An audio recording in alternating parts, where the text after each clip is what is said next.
Welcome to Booked and Busy. I'm Delicia B Davis, founder of the Lux Library, a social experience for book lovers where creators and community meet. Hi, my name is Alicia Bohj, and I'm the social media manager at the Lux Library. Hi, I'm Arlette Brito, and I'm the marketing manager at the Lux Library.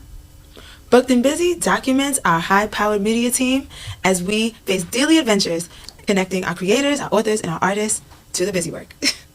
So today we're going to dive into the story of author and founder Delicia and really get to know what inspired her and what the process of creating the Lux Library looked like. Why was the Lux Library born? Well, simply put, because I love books.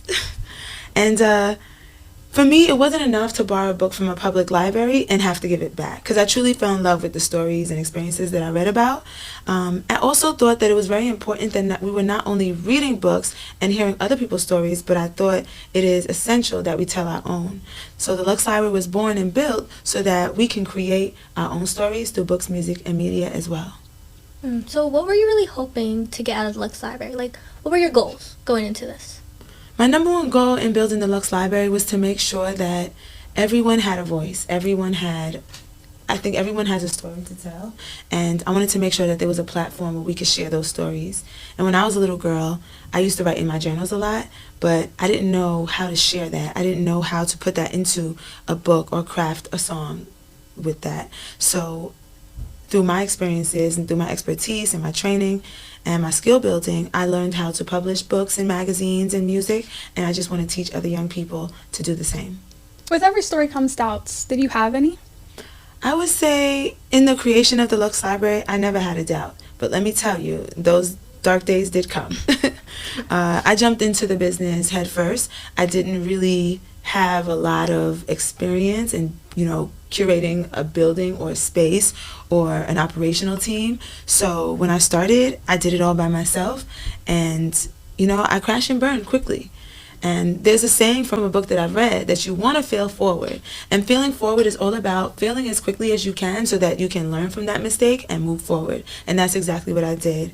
My first building I had to close down within 6 months, and I just knew I had to keep going, so I quickly found a new building and was able to continue business, and it changed the game just by keeping on going. Did you have any really hard struggles? Were times where you're like, I can't do this, I want to give up? Absolutely, and I still have those days even now. Business is not easy, especially like I said, not having a background or a mentor or really any experience. I had a passion, but I didn't really have the professional backing to take on this business.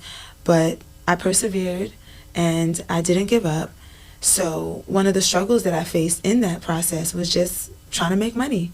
My first building was beautiful. I spent years raising money, saving money to use my life savings to renovate, put walls and stages and floors in, just for me to not make money. And it was a beautiful space, and people loved to come by and compliment it, but I wasn't making the money. So I quickly had to pivot. I had to strategize. I had to market as best as I could, build a team, most importantly, and I decided that I wasn't going to give up. I was going to find a way to make it work, and I'm still finding that way right now. And with all those struggles that you went through, what was your favorite part about the Lux Library? My favorite part of the Lux Library is actually seeing youth and families utilize the library the way that I intended. To see kids coming after school, enjoying clubs, creating their own music, creating their own plays, creating their own books. That brings me the most joy, to see that it's possible. That's the little kid in me that is smiling. And I smile too. So through it all, through everything, what was your greatest achievement? What is something that you're most proud of, out of everything? So I've achieved so much over the past few years. The Lux Library began in 2020. I believe the first achievement was getting 300 kids from all around the world to join our very first book club for kids. It was a virtual club. We advertised with one flyer on Instagram, and people were just tapping in. Then to see other young kids publishing their own books, that was another achievement. I'm like, this is it. This is why I did this. I have to keep going. I need more kids to publish. I need more kids to express themselves. I need more kids to gain this type of confidence. This is what I needed when I was a kid. So to see it happening in front of me just kind of came full circle. Jump into the Lux, watch the whole place glow. Good vibes only, now we still in the show. Hands held high, let the whole room move. Everybody locked in, yeah, we catching the groove. Jump into the Lux, yeah, we making our mark. Turning all my thoughts into one big spark.